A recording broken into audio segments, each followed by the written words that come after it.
Welcome to the Midwest Outdoors. The last year has been a very challenging year for many, many people. And I hope that things are looking up for you, your families, and your loved ones. Let me give you an update of what we've been doing at ELPC over the last year. It's been pretty interesting and important as 45 staff people work from remote home offices. Here's some highlights.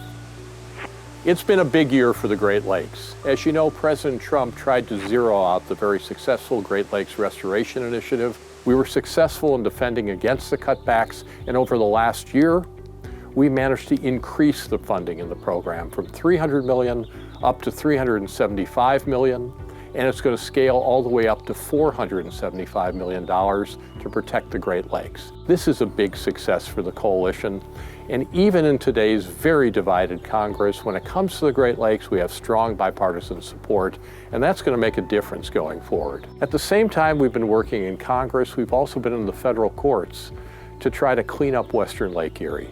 Western Lake Erie, as a lot of you know, has been plagued by toxic algae outbreaks almost every summer. 90% of that is caused by phosphorus runoff, mostly fertilizer and manure from the agricultural areas, and that's got to change. It's time to clean up Western Lake Erie. ELPC and the Lucas County Commissioners are in the U.S. District Court for the Northern District of Ohio, filing a lawsuit to enforce the Clean Water Act to clean up Lake Erie. This month, we had a big win for the Great Lakes. ELPC's persistent advocacy over the last 4 years has helped protect the Thunder Bay National Marine Sanctuary.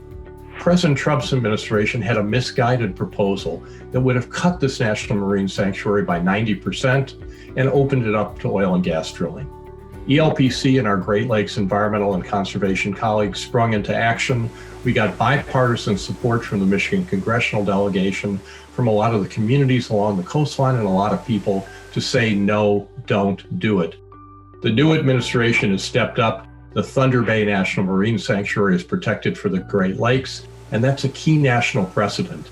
That's a big victory for the Great Lakes and for all of us. Second, when it comes to clean energy, solar energy and energy storage are really rapidly accelerating. A few years ago, people looked at it and said, is solar really going to happen? It is happening now. The technology is improving, the costs are coming down. Solar is moving forward both in big projects and in distributed projects on rooftops and in rural and urban communities around the Midwest. We also need better policies.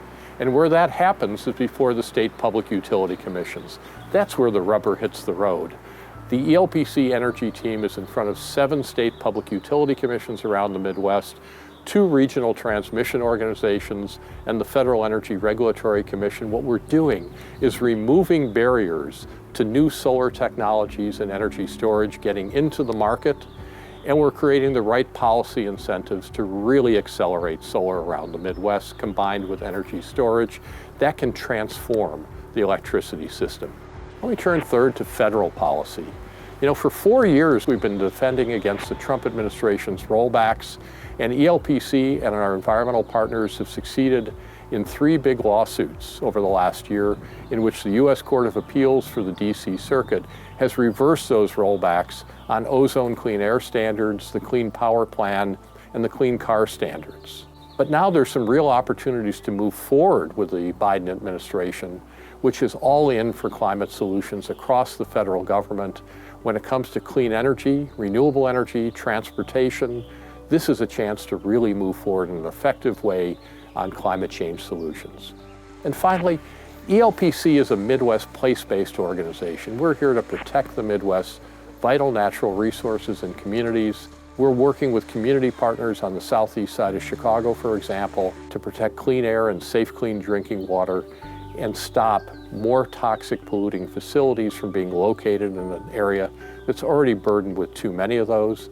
And we're working with rural partners such as the Driftless Area Land Conservancy, the Wisconsin Wildlife Federation, to protect the scenic driftless areas, natural landscapes, and the Upper Mississippi Fish and Wildlife Refuge.